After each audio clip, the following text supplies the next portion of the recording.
Muito bem, Então, pode começar. Você vai vamos introduzir, né? iniciando aqui. Deixa eu te apresentar primeiro. Vamos iniciar aqui a segunda palestra da tarde, na Semana Temática de Sistemas Dinâmicos. Dessa vez estará conosco o Afonso Fernandes, ele possui licenciatura em Matemática no modelo conjunto, né, na UFBA, e na Universidade de Coimbra, em Portugal, e também possui mestrado em Matemática, na área de Sistemas Dinâmicos. E ele estará hoje falando com a gente sobre contribuições na transição de fase de skill products intermitentes e monótonos e mapas monótonos por parte no círculo. Afonso, seja bem-vindo. Muito obrigado por ter aceitado o nosso convite. A palavra está Muito com você. obrigado, sinto muito honrado pelo convite e, bem, agradeço. E vamos lá. Então, basicamente, eu quero estudar, nós queremos estudar transição de fase, né? E são para duas classes de dinâmicas que nós vamos estudar aqui, que são skill product, que é um endomorfismo parcialmente hiperbólico, né, de codimensão 1, e a outra parte é de dinâmicas monótonas por parte no círculo, né, como o rapaz falou aí previamente, né? Primeiro,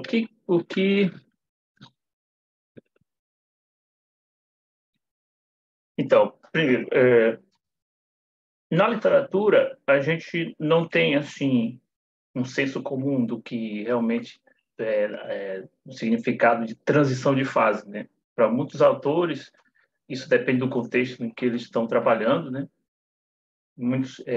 Você pode encontrar que transição de fase seja que essa função que não seja diferenciável em algum ponto. Também você pode achar que não a não diferenciabilidade, a gatou diferenciabilidade, né? E também você pode relacionar na literatura fez transição de fase com não unicidade de estados de equilíbrio, né? A gente aqui a gente vai pedir que existir uma transição de fase é dizer que a função pressão topológica, que é essa função aqui, ela não é analítica em algum ponto. A gente pede muito mais, né, no nosso contexto. A gente pede isso porque tem classes de exemplos, né, que pode não ser analítico na transição e ser diferenciável. Por isso, um dos motivos é que a gente pede que seja analítica, né? E se for em um único ponto, né, no caso for um único ponto, a gente chama essa transição de efetiva, né? Agora, seguindo na literatura, né, a gente tem trabalhos do Roelle e do Bow, e também do Sinai, eu não pus aqui, mas tem o Sinai também, que se for hiperbólico, expansor, né, se for transitivo, não existe transição de fase. Não existe transição de fase. Então, a pressão topológica é analítica mesmo. Para dinâmicas mais gerais, né, a gente tem exemplos, os exemplos que a gente tem são exemplos específicos, né? Tem uma classe tem uns exemplos específicos. A gente não tem, em geral, uma classificação geral para definir se o sistema que a gente está trabalhando vai apresentar transição de fase ou não, né? A gente tem exemplos específicos. Um problema difícil ainda da gente trabalhar, né? Bem, recentemente, né, com os trabalhos do professor Bonfim e de Victor, meu colega, né, eles mostraram que se, no caso de fimofismos locais no círculo, né, existe uma única transição de fase, né, existe uma única transição de fase, está pertencente aí a 0,1, e, claro, que de fimofismo local, que não é investível nem expansor, e ele mostra o seguinte, que você tem o seguinte comportamento da pressão. Antes do T0, ela é toda bonitinha, né? A pressão é toda bonitinha, analítica, é estritamente convexa, e depois da transição, ela é constante igual a zero. Ou seja, há uma mudança drástica, né, do comportamento, como a gente já espera, né? Bem, o que nós queremos fazer é provar resultados agora para a dimensão mais alta, já para a nossa classe de dinâmicas, né, que é o Skill Product, resultados parecidos com o que o nosso desse trabalho aí do professor Bonfim e o colega Victor. Então, a primeira coisa, vamos definir qual a classe de Skill Product que nós vamos trabalhar, né? Então, a gente define esse DR como espaço dos difeomorfismos locais CR, dessa forma, que tem as seguintes propriedades. O G, a primeira entrada é um endomorfismo linear expansor. Aqui é uma hipótese razoável, né? A gente pede que o grau da F seja maior que o grau da G, né? Esse é o grau topológico. E tem essa hipótese aqui, que é o seguinte: para toda a família de dinâmicas que nós temos na segunda coordenada, a gente pede que existe uma medida que tem expoente zero para todas essa família de dinâmicas aqui. Isso aqui é uma coisa assim, a gente não quer que fugir assim, de ser expansora, né? A gente não quer que a nossa dinâmica seja expansora. E, ao mesmo tempo, nós pedimos que ela esteja numa classe topológica de uma dinâmica expansora. E é isso. Essas são as hipóteses da nossa primeira classe de dinâmicas.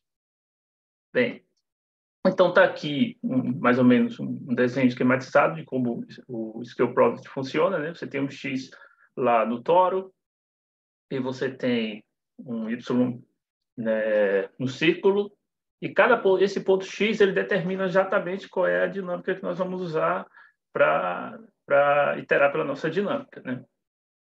Bom, agora a gente apresenta uma classe de exemplos, né? O exemplo mais simples é você pegar, por exemplo, pega uma família pega um diff local, né, que não seja nem expansor, nem que não seja nem expansor nem invertível, né? E você poderia fazer, por exemplo, pegar o 2x módulo 1 na primeira entrada e colocar isso daí na outra, que você já obtém já de cara. É um exemplo mais trivial. E aqui nós apresentamos uma classe de exemplos, né, que não é tão trivial assim, né? Já uma classe bem interessante. Simplesmente você pega um número finito de pontos no círculo, né? E você põe as seguintes hipóteses, né? Define a F que ela seja transitiva, seja um difeomorfismo local transitivo, e ela é um full branch, né? Ela é restrita a cada pedaço, a cada intervalinho, né, dos pontos. Você tem essa forma e que a imagem é todo o círculo, né, um full branch, e a gente pede que ela expanda, né, a menos desses pontos que a gente escolheu, né, que a derivada tem um ponto fixo, tem um ponto indiferente aí, né, que a derivada dá 1. Então, para essa classe, para mostrar que essa classe de exemplos está dentro das nossas hipóteses, né? Talvez a mais difícil seria mostrar que ela está na classe topológica de uma expansora. Mas isso é difícil de provar em geral, né? Mas a gente lembra que a gente não precisa disso. Se a gente provar que a nossa F, que o nosso skill product, ele é expansivo, porque tem um teorema que diz assim, que eu posso trocar a métrica e nessa outra métrica ainda vou obter um sistema que é conjugado a esse e esse sistema com essa nova métrica ele é expansor mesmo. Então, tudo que a gente precisa fazer é mostrar que o sistema é positivamente expansível, né? E é assim que a gente mostra que esse exemplo está na nossa classe. E como um exemplo concreto mesmo assim, né, que a gente tem, é só você pegar uma família de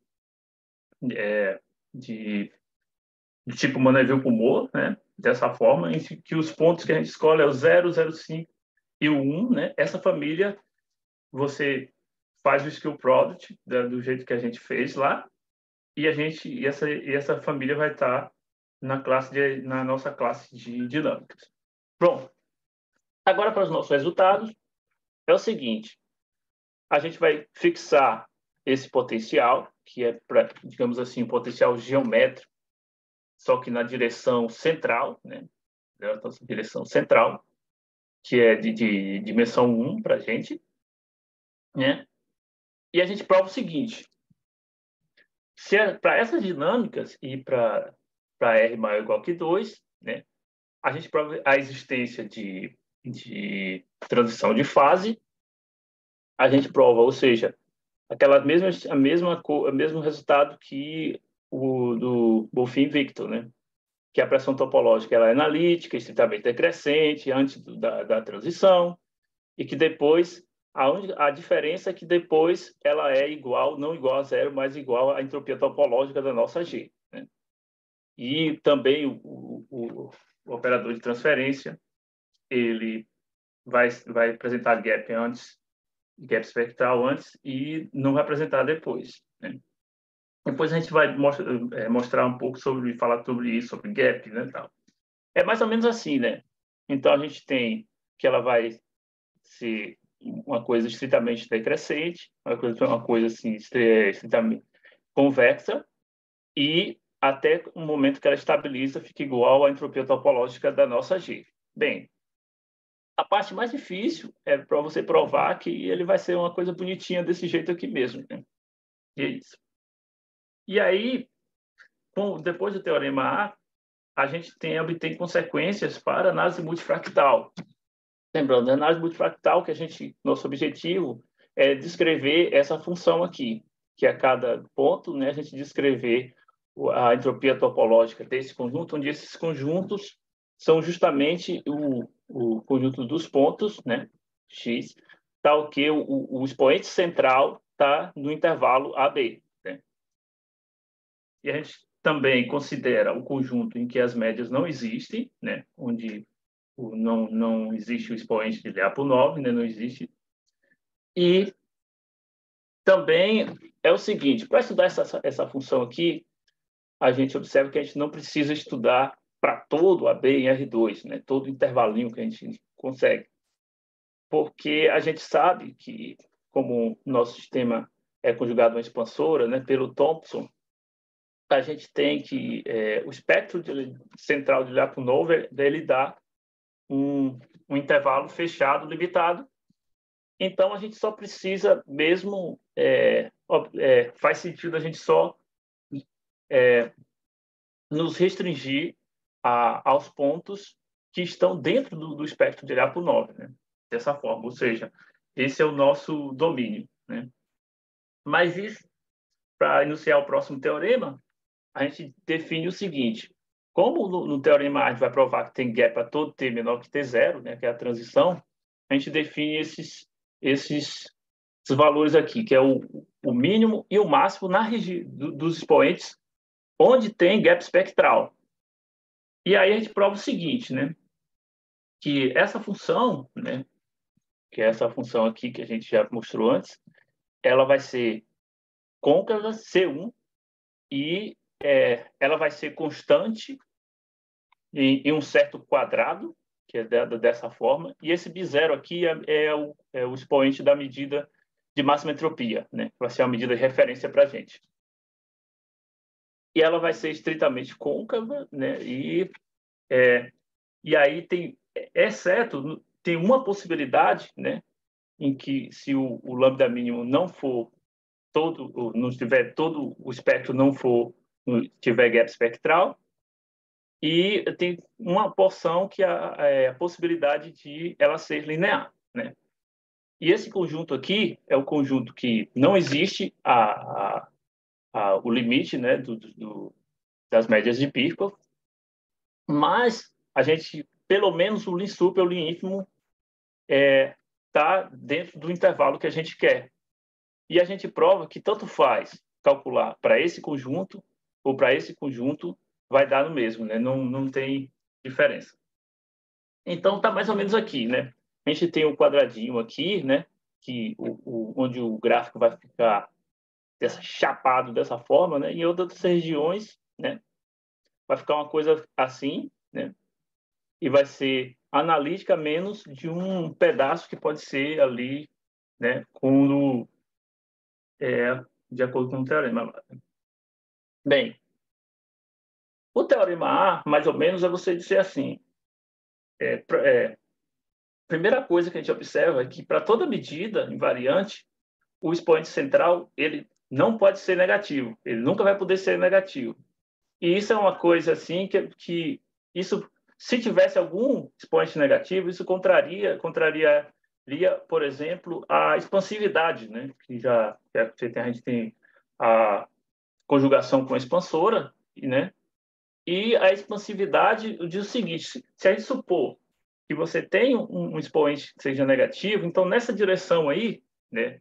No caso, onde pode a gente vai justamente na direção, que é a direção central, que o expoente naquela direção, se fosse negativo, teria uma direção que contrairia, né? Você poderia encontrar uma bolinha ali com um diâmetro tão pequeno que você queira, que dois pontos que tivesse ali, eles ficariam próximos o tempo inteiro. Isso contraria a expansividade, né? Então, se a gente provando isso, as consequências é que o seguinte: a pressão topológica ela não é crescente, ela vai ser sempre não crescente, e isso é fácil de ver. E outra coisa que a gente prova também é que ela é maior ou igual à entropia topológica de G, né? De acordo, já tem uma noção assim, né, do gráfico como que vai ser. E usando a propriedade, né, da nossa dinâmica, né? Isso aqui é fácil de provar, que você pega a medida que a gente dá da definição e faz um produto com Lebesgue, e aí você faz uma continha e chega nisso aqui. E, por outro lado, em T igual a 1, usando a desigualdade de Margulis UL, né, a gente prova que é menor ou igual à entropia topológica da G. Então, para T maior ou igual que 1, é igual à entropia topológica da G, né? Então, tem que existir um T0, né, isso, que ela está ali, você pega o T0 com o ínfimo dos T's, tal que a pressão topológica é igual à entropia topológica da G, né?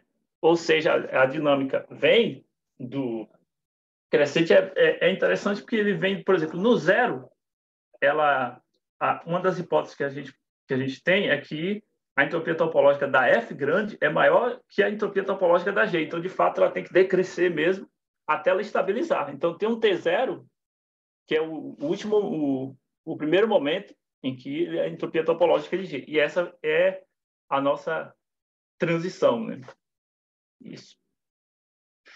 Depois daí, vem a parte mais difícil, é justamente a gente provar que essa decrescente, esse momento que decresce antes da transição, ela é de fato uma coisa assim estritamente convexa. Vai ter gap, vai ser analítica, tudo ali, né? E uma coisa que a gente faz é seguir os passos no caso, Bonfim e Carneiro, que é o seguinte: eles provam, claro, no contexto do círculo, né? No contexto do círculo, mas aqui a gente seguindo o mesmo caminho, a gente prova que a gente consegue relacionar gap espectral com analiticidade da pressão, da função pressão, e ser estritamente convexa, né? De que forma? A gente tem aqui, o operador de transferência escreve dessa forma, né? E ter gap espectral, a gente consegue relacionar a pressão com o raio espectral, né? Que é o seguinte: porque a nossa dinâmica é conjugada à expansora, a gente tem partição geradora com domínio de injetividade, então a gente pode aplicar a fórmula de Hockley, lembrando que quando a gente tem gap espectral, a gente tem uma automedida, né? Que você obtém, não precisa ser gap, né? Mas o teorema de Mazur diz que você consegue uma automedida, que é é uma medida conforme, que é uma automedida do dual do operador de transferência. E aí, quando você tem gap, você mostra que existe uma autofunção H, que é afastada do zero, que é uma autofunção do operador. E aí você cria os candidatos ao estado de equilíbrio, que é uma MI, que é simplesmente pegar a sua autofunção e multiplicar para essa medida. E mais do que isso, essa medida ela tem suporte total. E aí a gente consegue justamente relacionar a pressão com o raio espectral, justamente pelo fato de você poder usar a fórmula de Hockley, né? que é a entropia, que você consegue usar a entropia como o integral do jacobiano. Isso aí. Então, aí usando o Bonfim Castro Varandas, né, de 2016, a gente tem que o raio espectral ele varia analiticamente com o potencial. Então, com isso, a gente obtém que a pressão topológica, onde tem gap, ela vai ser analítica, né? E outra coisa é mostrar que ter gap espectral vai implicar em ser estritamente convexa. E isso aqui é mais ou menos usar o chamado método de Nagaev, né? Que é o Sarig. A referência é o Sarig, eu não pus aqui, mas é o Sarig de 2012, que ele mostra o seguinte: ele prova um teorema central do limite. O teorema central do limite ele dá assim, você pega a média de Birkhoff e você meio que em vez de ser uma média de Birkhoff, é 1 sobre raiz de n, e ele diz que existe uma convergência em distribuição para uma gaussiana, uma coisa assim. E ele prova um teorema central do limite usando o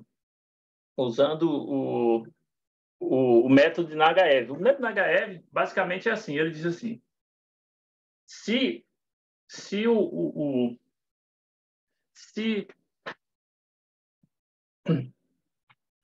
método de Nagaev diz assim, se o nosso potencial ele não for conjugado não for cohomólogo a uma constante, então o que a gente obtém é que a variância que é do teorema central do limite, ela é estritamente positiva. E aí a gente une isso com o trabalho, por exemplo, do Walters, de 92, que diz assim, quando você tem gap, a segunda derivada da pressão, ela te dá justamente a variância do teorema central do limite, né, que é provado pelo Sarig, né, em 2012. Então, o método do Nagaev ele vai relacionar o fato de ter gap espectral com ser estritamente convexa. E aí é assim que... Então, a prova do teorema A é justamente agora a gente provar que existe gap espectral. Lembrando que gap espectral é quando a gente tem o espectro mais ou menos dessa forma. Você tem um único alto valor simples, ora, e o resto do espectro tem uma separação mesmo, né, dessa forma. Em geral, é muito difícil a gente provar gap espectral, em geral, né? Então, a gente muitas vezes trabalha com uma versão mais fraca de gap, que é quase compacidade. Quase compacidade é dizer assim, que é uma das definições alternativas, é que você tem um raio aqui, você tem um espectro dentro de uma bolinha, e fora dessa bolinha, você só tem autovalores de multiplicidade finita, né, dessa forma aqui. Então, é isso que a gente vai falar. Ou seja, mostrar gap espectral, mostrar quase compacidade, é você dizer que esse raiozinho é estritamente menor do que esse.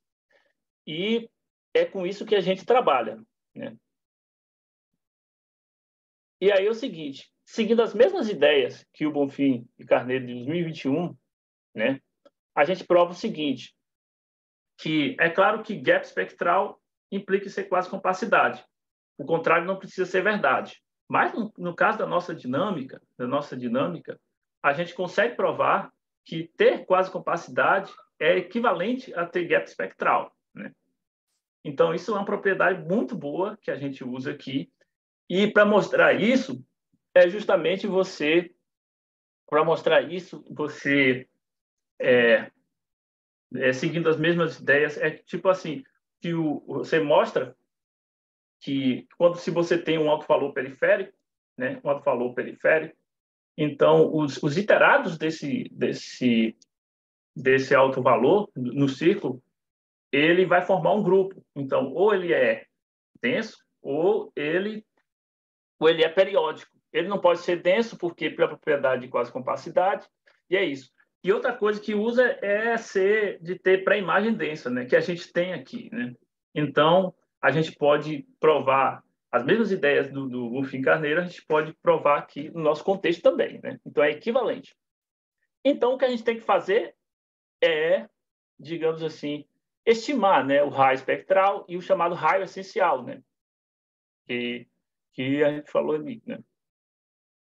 E com isso a gente a gente prova o teorema A, né? Certo. Pronto. Para o teorema B, lembrando que a gente quer estudar esses conjuntos aqui, a ideia é você provar que ela satisfaz um princípio, a entropia desses conjuntos satisfaz um princípio variacional, né? E a gente tem, por exemplo, os trabalhos do professor Bonfim Varanda de 2017, que diz que a gente tem uma estimativa superior para esses conjuntos, que é dado por isso aqui. E um disso aqui é uma taxa de grandes desvios. Daí a gente precisa, obviamente, um teorema de grandes desvios. Então a gente tem a Young, né, que tem especificação, tá, coisa toda, a gente pode aplicar o teorema da Young, que diz que essas taxas é menor ou igual que isso aqui. Então, juntando com isso aqui, a gente obtém isso. E outra coisa é o seguinte, tem um outro teorema de grandes desvios, que é do Gartner-Ellis, só que nesse teorema aqui, a gente só pode aplicar quando você tem gap espectral. Lembrando que aqui, essa função taxa que a gente obtém aqui, ela é dada pela transformada de Legendre de um objeto que eles chamam de energia livre. E aí vai ser analítica, vai ser tudo de bom. E é daqui que a gente obtém a analiticidade lá no do teorema D, né? E é isso aí. Já a estimativa inferior, a gente usa estimativa de nível. Aqui também, porque aqui tem um delta, né? Isso aqui é o seguinte, se você usar que a entropia, você tem um sistema expansivo, né? A entropia semicontínua superior, a gente pode fazer esse delta para zero, e aí a gente pode se livrar desse delta. Já a estimativa inferior, a gente usa estimativa de nível e a gente usa a semicontinuidade da entropia também, né? Para a estimativa de nível. A estimativa superior também vale para aquele conjunto, né? O EABC, né? Que é o conjunto onde o Sol, o Lin super, o Lin ínfimo, que é muito mais geral. Também vale. Já a estimativa inferior para aquele conjunto, né? Já é uma coisa mais difícil de fazer. É uma prova totalmente inspirada, por exemplo, no Thompson quando ele trabalhou com os conjunto irregular, né? Que é o conjunto onde a média não existe. E aí é o seguinte, a prova é totalmente... Ele prova assim, dentro do conjunto irregular, ele constrói um fractal, né, usando especificação, e mostra que esse fractal, topologicamente, ele é grande no sentido de que ele carrega toda a pressão topológica. E aí a gente provaria o princípio variacional dessa forma para a gente, né? Pronto, fazendo isso, a gente dá uma cara mesmo para esses conjuntos, que é dessa forma aqui. Na região onde você tem gap, né, que é a região do lambda mínimo e lambda máximo, a pressão vai ser bonitinha, né? Essa é o ID que lembrando do seguinte, uma coisa que eu não falei aqui é o seguinte, no domínio em que esses dois teoremas aqui eles coincidirem, então, pelo princípio de contração, né, em sistema de grandes desvios, essas taxas vão ser iguais, né? Pelo princípio de contração. Então, onde você tiver contração, essas taxas vão ser iguais. Então, isso vai ser igual a isso aqui, né? Quando a gente estiver no domínio comum. E com isso a gente obtém isso aqui, né? Já diretamente, que a cara é dessa forma. E da analiticidade dessa função, a gente obtém a analiticidade aqui onde no domínio que a gente designou, né? E no caso em que o lambda mínimo, ou seja, não, que o gap não está em todo o espectro, lembrando que o espectro aqui, né, eu não falei antes, né, eu devia ter falado, que a gente mostra, por exemplo, o zero está no espectro, né, que é um intervalo espectro de Lyapunov por 9, o zero está no espectro de Lyapunov por 9, e porque, por definição do nosso skill product, tem uma medida com expoente central zero, né? E a gente mostra que o outro extremo também é o lambda máximo, né? Então, é o zero e o lambda máximo. Por isso que a gente tem essa divisão aqui, né? E aí a gente provaria o teorema B, né? E aqui está mais ou menos esquematizado como é que funciona, como é o gráfico da função I de S, né? Então, aqui é no caso em que o lambda mínimo coincide exatamente com o zero, então é bonitinha desse jeito, analítica, né? E passei demais. E aqui o caso onde ela é maior que zero, né? Tem uma parte linear e tem uma parte infinita. Lembrando o seguinte, qualquer intervalo que tiver nessa região aqui, pela fórmula, a gente quer calcular o ínfimo dessa função, é sempre o extremo direito. Se ele estiver desse lado, é o extremo esquerdo, e se tiver nessa região aqui, é sempre o lambda mi zero. E quando dá o lambda mi zero, a função dá zero. Então, dá exatamente a pressão topológica. Por isso que tem aquela parte chapada, né, do lado. E aí a gente conclui. Pronto. A nossa outra classe, a segunda classe de dinâmicas, monótonas por parte, né, são transitivas, né, são dinâmicas transitivas, monótonas por partes. Nesse sentido aqui, a gente tem um número finito de pontos, dessa forma, em que a união desses intervalos dá todo o intervalo 0, 1, e, né, onde ele ia dessa forma, a F restrita ao I, ela é o full branch, né? Ele vai todo no intervalo 0, 1, e vai ser um diffel C1, e aí a gente pede que a derivada do zero seja igual à derivada do 1. Então, mais ou menos é isso. É importante que a gente salve, sim, a dinâmica não precisa ser contínua, mas olhando no círculo, ela é uma dinâmica contínua, né? A gente quer olhar essa dinâmica no círculo sendo contínua, justamente para fazer sentido que a gente vai fazer aqui depois, né? Bom, e por esse tem um teorema que é de seguinte, que diz o seguinte, que toda a nossa dinâmica ela é conjugada a uma expansora, né? Então, aquela mesma conclusão que a gente tinha antes, que você pode usar a fórmula de Hockley, essa coisa toda, a gente vai poder usar aqui também, né? E um exemplo é, por exemplo, uma bifurcação C2 uma Neville-Poulmot, né? Tipo uma Neville-Poulmot. Tá? Então, o espaço que a gente vai estudar para os potenciais é dos holders, né? Holders contínuos, mas a gente considera também os CR.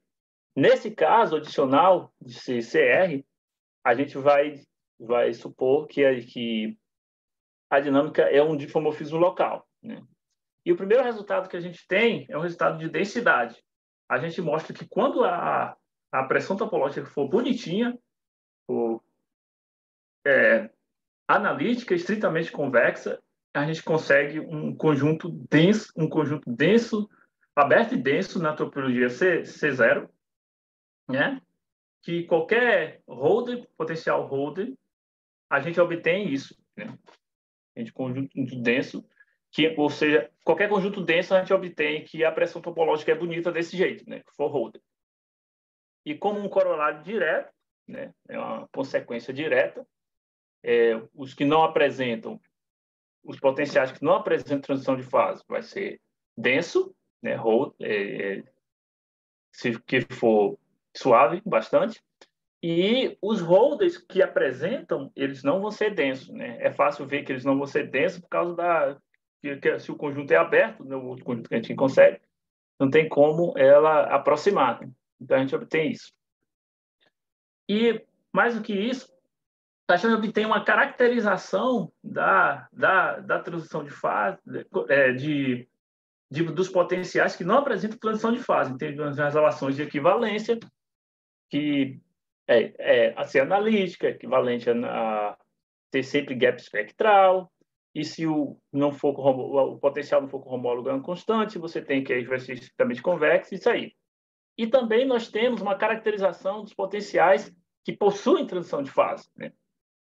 E a gente mostra que, no máximo, você vai ter 2 transições de fase, né? E que a pressão função topológica vai ter o aspecto de que tem um T2 menor que 0 e T1. Se for menor que T2, a pressão é linear. Se for maior que T1, ela é linear. E entre essas 2 transições, ela apresenta vai ter gap, vai ser bonitinha, né? Vai ter gap, vai ser analítica, vai ser tudo de bom, né? E é isso. Então, mais ou menos aqui um desenho esquematizado. É claro que, se a gente supõe que tem transição, pode ser que não exista 2. No máximo vai ter 2, mas pode ter só uma, pode ter só essa, pode ter só essa, né? Nesse caso, se só tiver só essa, vai ser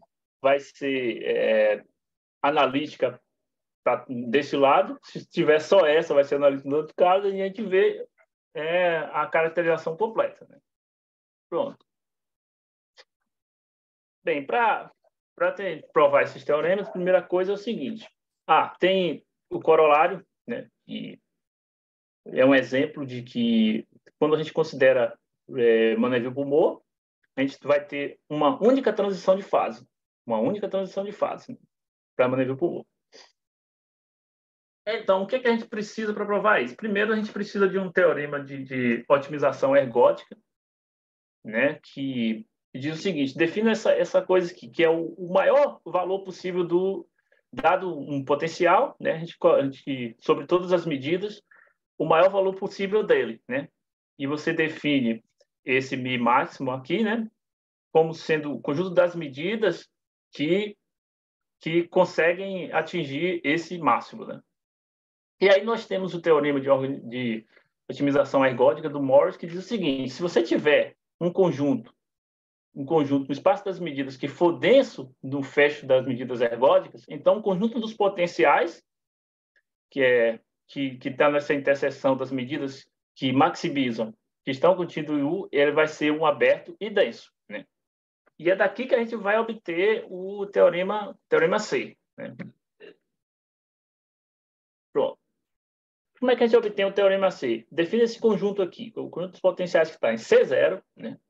Então, que o sup sobre todos os expoentes que dão 0 é estritamente menor sobre o sup dos integrais que tem das medidas que tem expoente positivo, né? Essa aqui é uma relação muito importante para a gente, né? E define esse outro conjunto aqui. Lembrando que no teorema do Morris a gente precisa definir um conjunto que é denso, que é um aberto e denso no espaço das medidas. Então, qual é o U que a gente vai pegar? É justamente você pegar o espaço das medidas em que o expoente é justamente positivo. Uma coisa que a gente prova aqui, né, não é difícil de provar, que no caso da nossa dinâmica, o expoente ele varia continuamente com a medida, então a abertura desse conjunto é quase automática, né? E a densidade também é quase automática, né?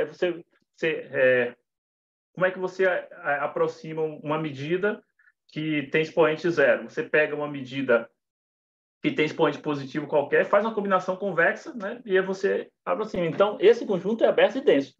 Como consequência, pelo teorema de Morris, esses 2 conjuntos aqui, cada um deles vai ser um aberto e um denso. Logo, a gente prova que esse conjunto, quando fazer a interseção, esse conjunto vai ser ainda um aberto e denso. O que a gente tem é que, para todo T, uma observação é que, para todo T pertencente a R, quando a gente fizer o sup sobre fazer essa condição aqui, não só vai valer para o φ, mas para todo T pertencente a R, né? E essa é uma condição super importante que a gente vai ver mais tarde. Agora. Então, uma outra coisa que a gente precisa é de um conceito bem interessante, que é lá do Rivera Letelier, que é o seguinte, quando ele chama o potencial de ser hiperbólico, é dizer isso aqui, né? É dizer que praticamente essa condição é você dizer que nenhum estado de equilíbrio ele pode ter entropia métrica zero, né? E o que a gente observa é o seguinte, uma coisa que a gente prova é que se φ não for hiperbólico, você consegue uma medida maximizante, no sentido daquele que eu expliquei, do Morris, né? Tal que a pressão topológica ela vai ser linear para todo T maior ou igual que esse T0, né? Quando esse T é maior que zero e tal, né? Então, isso vai ser um importante, mas que a gente vai usar muito isso aí, né? E o outro conceito importante também é o conceito do potencial ser expansor, que é um dos trabalhos do professor Varandas e do professor Pinheiro, que diz o seguinte, justamente, olha o que apareceu aqui, justamente aquela relação que a gente pôs lá no nosso conjunto que é denso, né? Que é aberto e denso, né? Que é isso aqui, que é essa coisa aqui. Isso é equivalente a dizer que nenhum estado de equilíbrio vai ter expoente zero, né? E uma coisa que a gente pode, uma coisa bem interessante, é que ser expansor vai implicar que o operador de transferência ele vai ter gap espectral, né? Como é que a gente prova que ele tem gap espectral? Uma coisa que a gente usa é um teorema da Baladi-Jean de Lanfort, que ele tem estimativas de raio espectral e de raio essencial, só que nas holdas, né? O campo do Latouche era em CR. Então, a gente tem também um teorema para relacionar isso aqui. Por exemplo, por que vai implicar em gap? Se a gente supor que não tem gap, é supor que o raio essencial é igual ao raio espectral, né? Então, é dizer que isso aqui vai ser igual à pressão aqui. Mas isso aqui, o que vai implicar é que o expoente tem que ser menor ou igual que zero. O expoente não pode ser zero. Logo, ele por transitividade, né? Logo, o expoente tem que ser igual a zero. E aí a gente obtém o quê? Com isso, a gente obtém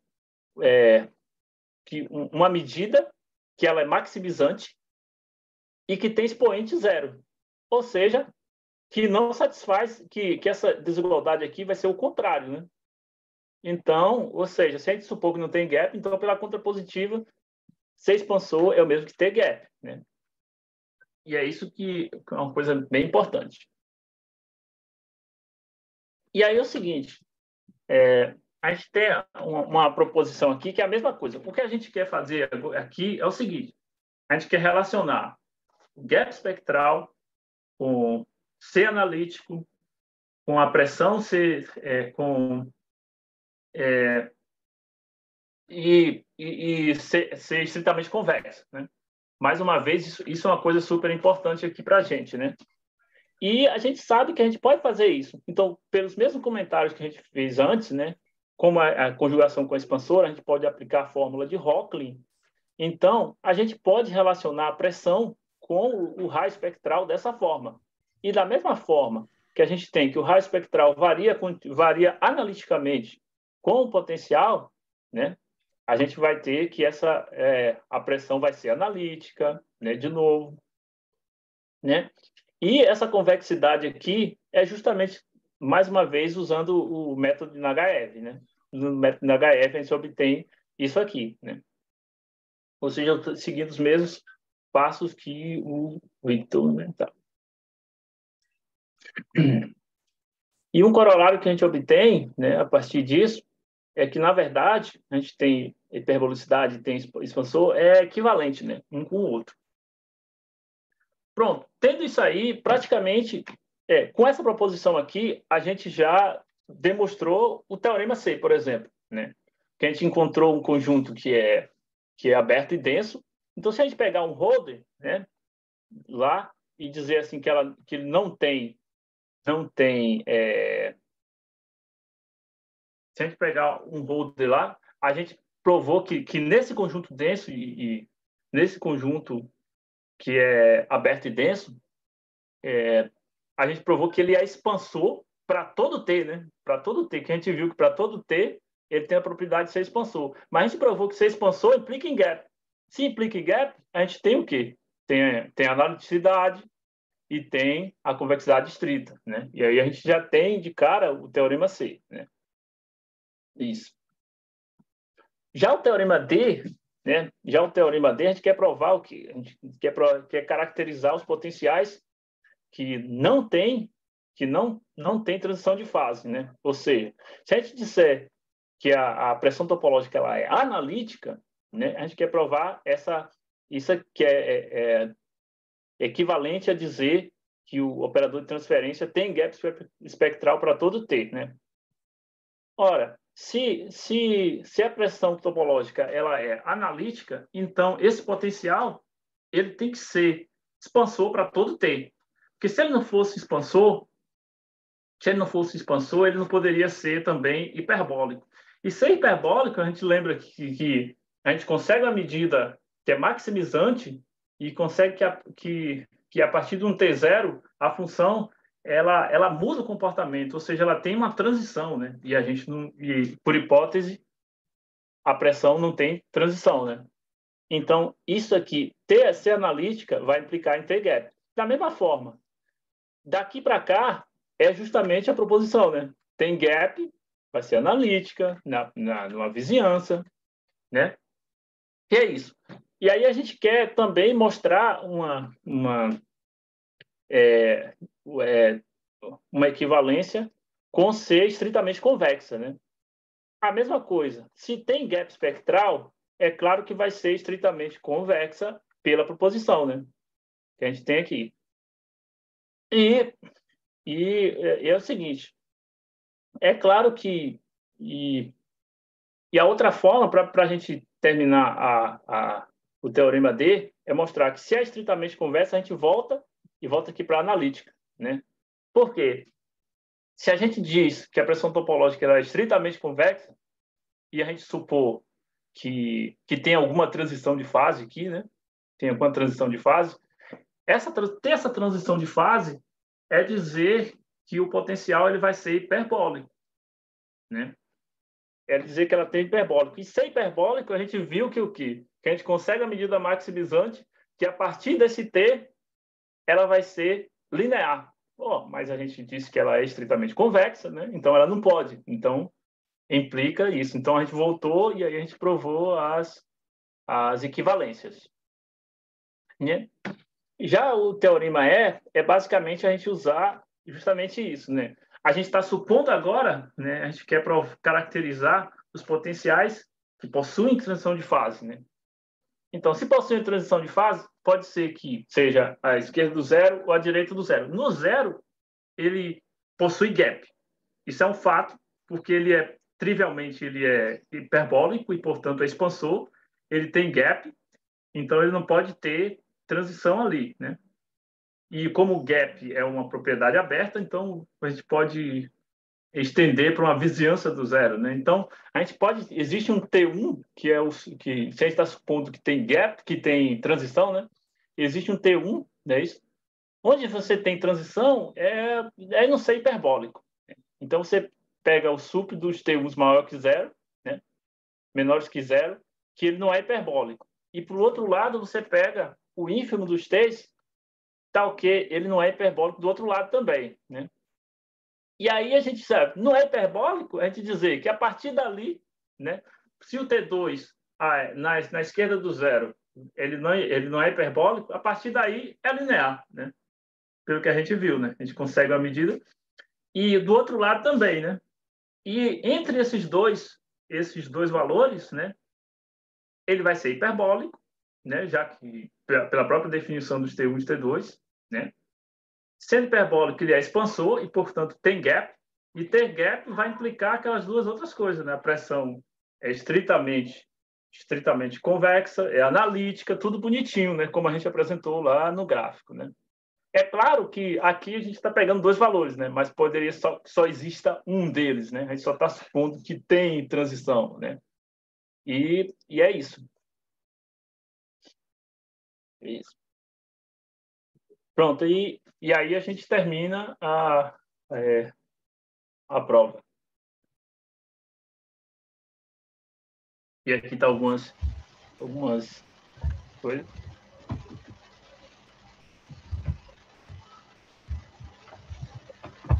Muito bem.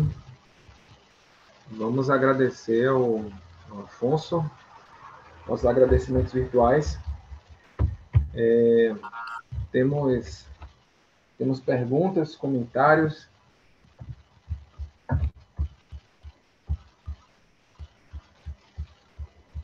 Sintam-se à vontade para questionar nesse momento. Quanto tempo foi aí que eu apresentei? Foi antes ou depois? Foi exato 50 Foi minutos. 50 Oh. Você começou às 2h10. Peraí, eu não tô conseguindo ouvir. Tá. Então a gente tá um pouco baixo. Eu já sei o que é. Você começou às 2h10.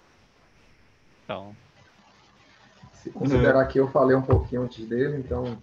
exatamente. Então eu, digamos assim, atingi o meu objetivo, né? Já que a minha apresentação no mestrado não foi... Passei um pouquinho do tempo. Aí uma coisa que eu estava preocupado é justamente com isso. Eu ia comentar que você foi muito rápido, né? Mas você apresentou muitos resultados, você tem muitos resultados, o trabalho parece ser muito interessante. E você usou muitas ferramentas também, então, para explicar, dar uma visão geral, de fato você precisa de... Exatamente. Precisou de eu tinha que correr um pouco, encaixar tudo em uma hora, isso de fato. Dois.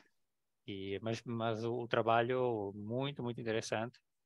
E quando é que você vai mandar isto escrito para a banca? Eu tô fazendo a última correção. Assim que eu sair daqui, a primeira coisa que eu vou fazer é terminar toda a correção, né? Toda a correção, a última correção,zinha que eu tenho ali. E aí eu vou mandar, assim que tiver, já vou mandar rápido. Não, eu tô muito ansioso. Antes de mandar, dá mais uma leitura, por favor. Tá? Lê de novo. Sim. Espera mais um dia, dá um tempinho, depois mais. Sim, claro. Mas parabéns e para o Tiago também, né? Parabéns pelo trabalho, os resultados são muito bonitos. Obrigado. Deixa eu aproveitar também para fazer então uma pergunta. Diz uma coisa, por que não considerar homeomorfismos na fibra? Não considerar o homomorfismo na fibra? Isso. Você tem uma hipótese que o grau é maior. Sim. Então, na prática, está dizendo que não vai ter homeomorfismos na fibra. Seria mais Em vez de fácil? considerar ser um difilocal, né, no caso. Isso. Seria mais fácil, mais difícil? Não pensou nisso? Pensa agora? Eu não pensei assim, teria que pensar um pouco assim, né? Posso fazer uma parte? Posso Claro. fazer uma parte? Não. Tô calado.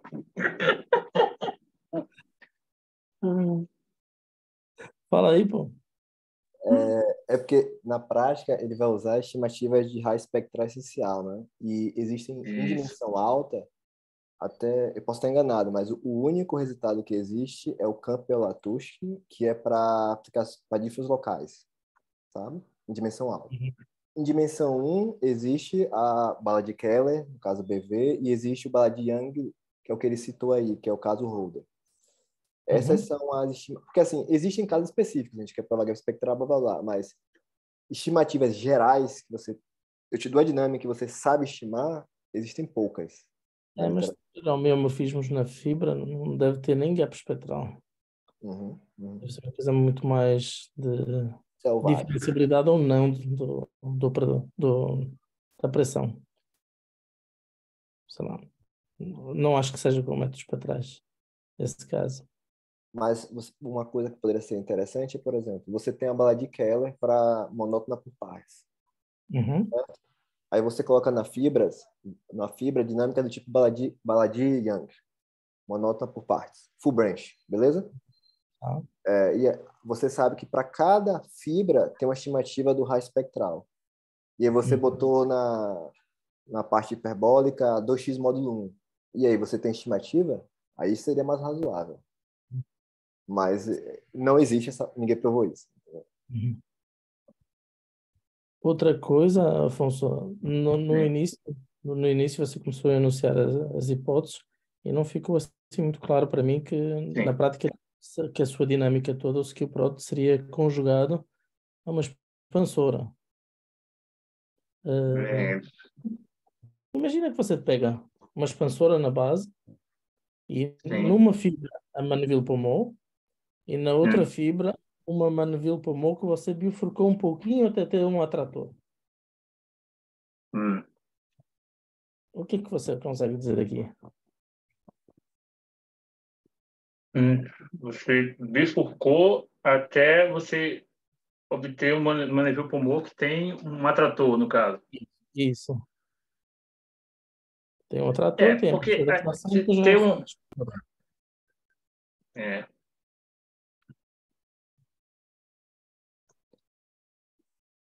Deixa eu direcionar um pouquinho a pergunta. Tá. Seria ou não possível pegar o seu conjunto e decompô-lo em duas partes? Uma parte que seria bacias de tração de poços na direção central, ou seja, bacia os pontos que têm expoente menor ou igual a 0. Provavelmente isso seria uma bacia de tração de poços.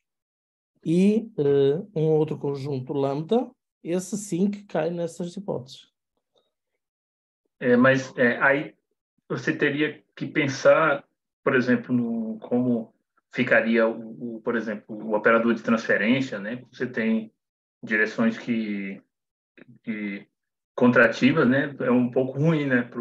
Para as propriedades do operador de transferência, né? A gente teria que pensar... Mas você não pensou sobre isso? Sobre esse caso aqui? Não. Eu acho que é bem natural e talvez saia do que vocês já fizeram. Pronto, é uma coisa que eu vou pensar, sim. Bom, é só isso. Obrigado, Roberto. Obrigado, professor. Muito bem, temos mais perguntas, comentários? Eu queria pedir desculpa para o pessoal que eu tenho falou. Sim. Como o Vitor falou, né? É uma espécie de pré-defesa, né? Vamos dizer assim. Então, tem uma observação que é, por exemplo, no teorema da volta por partes, se o seu potencial for contínuo, o que acontece? Bem, se o potencial for contínuo, né? A gente tem, por exemplo, a gente tem trabalhos, por exemplo, só que não é no nosso contexto, né? Mas é no Shift, né? Que é um trabalho que deixa eu lembrar aqui o nome dos autores, é o Kurychenko e Quast, que eles fazem um trabalho no Shift dizendo assim que se você supor que apenas que o potencial seja contínuo, então ele pode fazer a maior bagunça, né? Pode construir um potencial que tenha quantas transições de fases você quiser, que você pode ter, digamos assim, você pode prescrever qualquer função convexa com as mínimas hipóteses, né, para ser, que pode ser uma pressão, uma coisa pode ser uma pressão topológica, né? Então ser Serrode nos seus teoremas é importante, né? Pois. Aí a gente imagina, né, que a gente possa fazer a mesma coisa, porque a gente tem a conjugação com a expansora, né? A expansora tem partições de Markov, né? Tem lá o shift, então a gente imagina que a gente possa fazer algo desse tipo, assim, né? Essa confusão toda aí, fazer essa bagunça aí na nossa dinâmica, né? Se a gente só considerar que os potenciais sejam contínuos, né? Sim. Então, a sugestão é você deixar mais claro, quando você for apresentando a defesa, que Serrode é importante, não é aleatório. Pronto. Porque eu estava preocupado justamente... A segunda coisa é a seguinte, você pode botar o seu teorema de densidade de gap, alguma coisa tipo, o gap é denso? O teorema de que... um potencial, o operador ter gap é denso. Acho que é o teorema C, né? Por isso eu estou falando.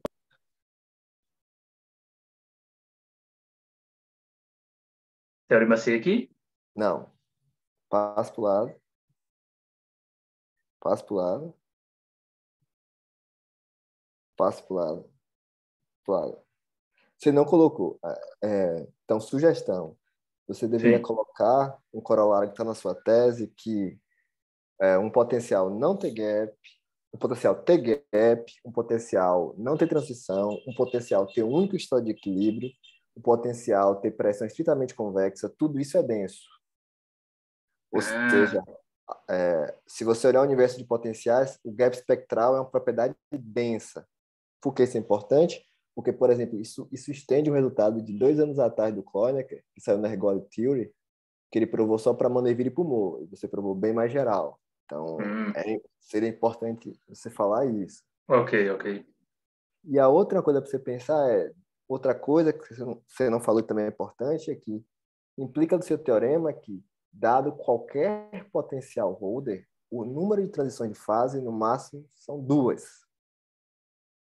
E se você for do tipo Mandeville, o número de transições de fase, no máximo, é 1. Então, a pergunta mesmo agora é: você conhece algum exemplo de potencial holder que tenha 2 transições de fase? Pois é, essa é que eu não conheço, né? É uma coisa que a gente veio pensando já há um tempo, né? E aí, assim, eu mesmo não consegui pensar assim, que tem exatamente 2, né? Não sei.